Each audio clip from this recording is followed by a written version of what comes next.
반갑습니다, 여러분. 오늘은 창세기 18장입니다.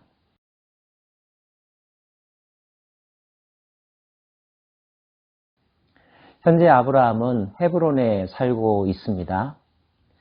전능하신 하나님을 만났고 하나님의 명령에 따라서 할례를 받았습니다. 아마 할례 받은 지 얼마 지나지 않은 후에 일어난 사건인 듯합니다. 성경은 하나님께서 다시 아브라함을 찾아오셨다라고 시작하고 있는데요. 우리는 가끔 이런 상상을 하죠. 하나님은 어떤 모습이실까? 어떻게 사람들은 하나님을 만났다라고 말하는 것일까? 특별하게 창세기 18장에서는 하나님께서 사람의 모습으로 아브라함에게 찾아오시는 장면이 기록되어 있습니다. 3명의 사람이 등장하는데요. 학자들은 그 가운데 한 분이 바로 하나님이라고 해석합니다. 처음부터 아브라함이 그분이 하나님인 줄 알았을까요? 히브리서 말씀에 의하면 아브라함이 부지 중에 천사를 대접했다 이런 표현이 있습니다. 처음 대했을 때는 하나님인지 사람인지 알지 못했다는 거죠. 그럼에도 불구하고 아브라함이 그들에게 보여준 모습은 아브라함의 평소의 인품, 사람을 대하는 태도, 마음씨 등을 엿볼 수 있는 장면이라고 말할 수 있습니다. 날이 뜨거울 때 그가 장막문에 앉아 있다가 눈을 들어 본즉 사람 셋이 맞은편에 서 있는지라. 그가 그들을 보자 곧 장막문에서 달려나가 영접하며 몸을 땅에 굽혀 이르되 내 주여 내가 주께 은혜를 입었사오면 원하건대 종을 떠나 지나가지 마옵시고 물을 조금 가져오게 하사 당신들의 발을 씻으시고 나무 아래서 쉬소서. 내가 떡을 조금 가져오리니 당신들의 마음을 상쾌하신 후에 지나가소서. 혹 어떤 분들은 여기서 아브라함이 내 주여라고 한 단어를 썼다는 이유로 하나님인 줄 알았다라고 해석할 수 있는데요. 당시에 주여라고 하는 말은 꼭 하나님에 대해서만이 아니라 다른 사람을 존중하는 의미로도 사용되었다는 것을 기억하시기를 바랍니다. 아브라함은 단지 지나가는 나그네를 환대하고 그를 대접하려고 하는 것입니다. 그런데 그 대접의 내용을 살펴보면 현대를 살아가는 우리들이 보기에는 도저히 흉내낼 수 없을 정도라는 것을 우리가 알게 되죠. 발을 씻으라는 것, 떡을 만들어 주는 것, 심지어 송아지를 잡아서 그들을 대접하고 그들로 하여금 편안하게 쉼의 시간을 가질 수 있도록 배려하고 친절을 베풉니다. 사람도 만나기 어려웠던 고대 사회라는 사실을 감안한다 할지라도 정말 인심이 좋아도 너무 좋은 아브라함인 것 같습니다. 나그네를 잘 대접하라는 것은 성경의 중요한 가르침이기도 하죠. 특별히 믿음의 사람들이 다른 사람에 대하여서 친절을 베푸는 것, 그들의 필요를 보고 할 수 있는 대로 도움의 손길을 내미는 것, 마땅히 하나님의 사람들이 가져야 될 마음가짐이며 삶의 모습이라고 생각합니다. 실천하는 저와 여러분 되기를 바랍니다.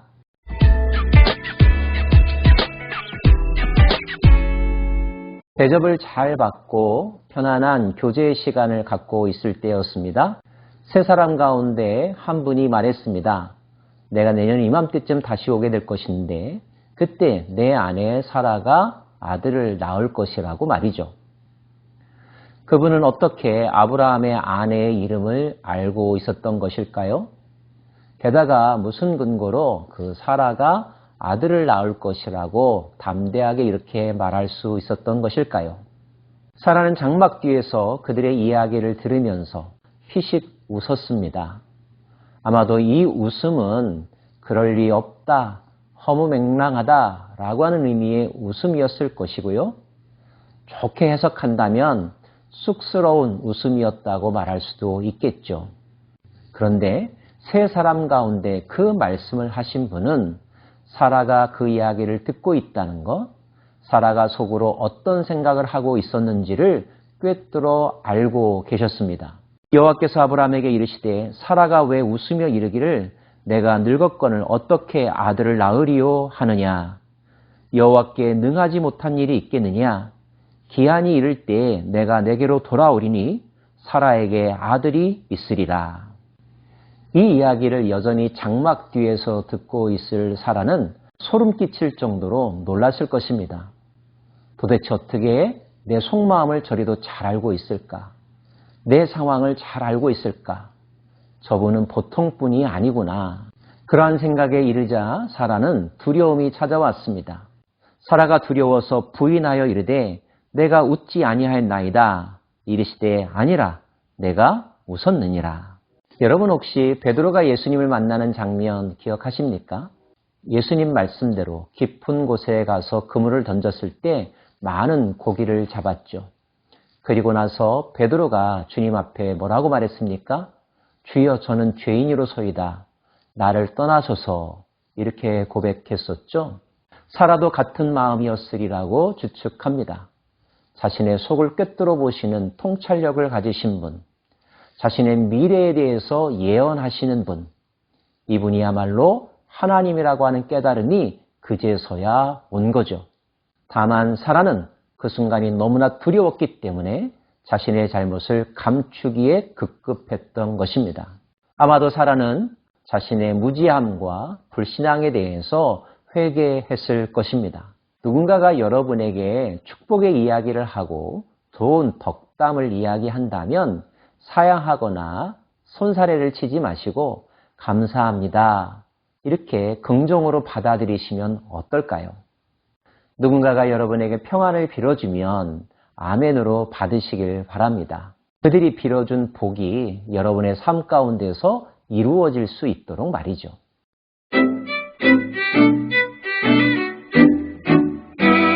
이제 그들이 떠날 때가 되었습니다.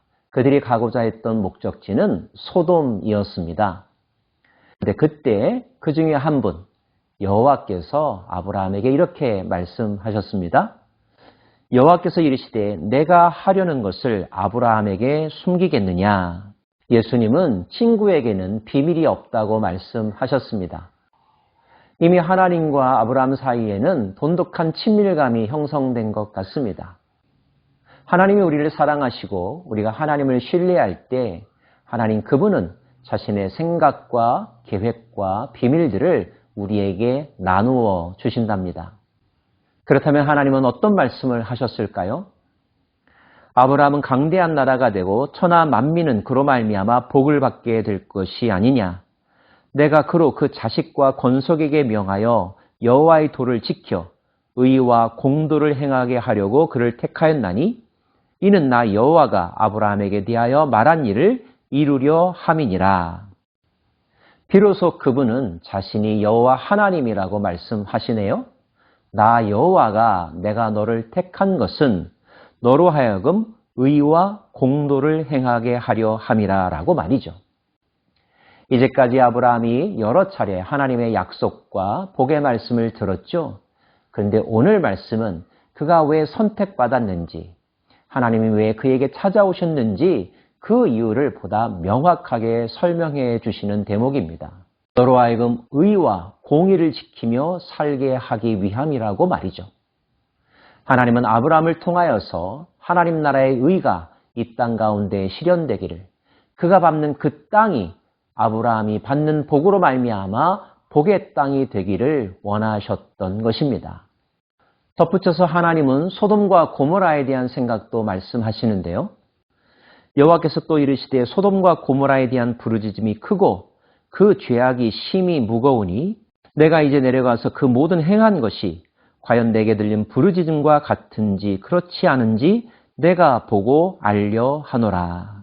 소돔과 고모라에 대한 부르짖음이 크다는 말씀이 무슨 뜻일까요? 인간들이 그 땅에서 악을 행할 때, 피를 흘릴 때 그 땅이 탄식하며 고통스러워하며 피조물의 회복을 간절히 간구하고 있다는 것입니다.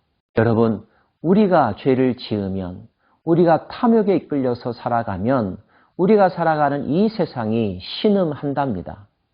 피조물들이 탄식하죠.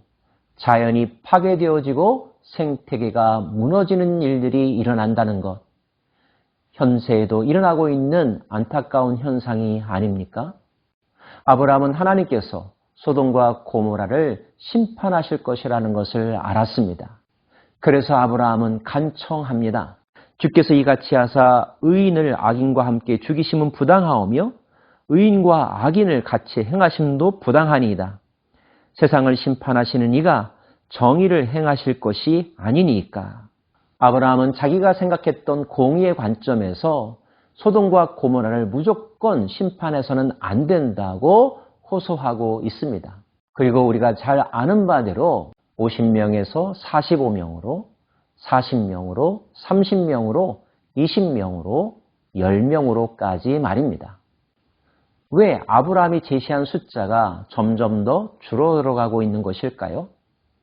그것은 아마도 공의의 잣대로 소돔과 고모라를 살핀다면 자신이 생각했던 숫자가 도저히 나올 수 없을 거라는 것을 아브라함도 짐작했기 때문일 것입니다. 그래서 결국 그의 간청은 공의에서 하나님의 긍휼하심을 구하는 태도로 바뀌게 되죠. 최소한의 숫자 10명까지 내려갑니다. 아브라함과 하나님 사이에서 나누어진 이 대화를 이 시대에 우리들의 삶의 현장에 적용해 봅니다. 하나님이 보시기에 지금 이 세상은 소돔과 고모라와 비교할 때 더 나을까요? 결국 우리는 하나님의 긍휼하심과 자비하심을 의지할 수밖에 없습니다. 더불어서 이와 같은 상황에까지 이르지 아니하도록 우리가 살아가고 있는 이 세상이 내가 속한 공동체가 소돔과 고모라와 같은 도시가 되지 않도록 우리는 지켜내고 만들어가야 하지 않겠습니까? 누가 그 일을 할 수 있을까요? 의와 공의를 행하는 아브라함과 같은 사람이 그 일을 행할 수 있을 것입니다. 저와 여러분이 그 아브라함이 되라고 주님은 우리를 부르고 계시답니다. 기도하겠습니다.